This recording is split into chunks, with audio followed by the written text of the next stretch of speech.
साधारण निर्वाचन पे बाजिला बिगुल से पुलिस पक्षर आरंभ है फ्लाग मार्च विभिन्न स्थान में छक अंचल एवं विभिन्न स्थान में पुलिस फ्लाग मार्च कर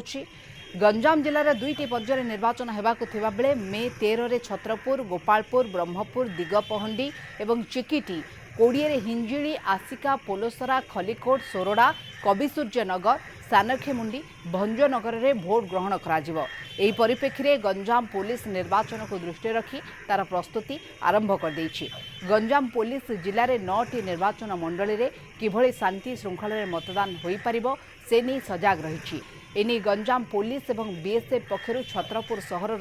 विभिन्न छक साही गलिकंदी मिलित भाव में फ्लाग मार्च कर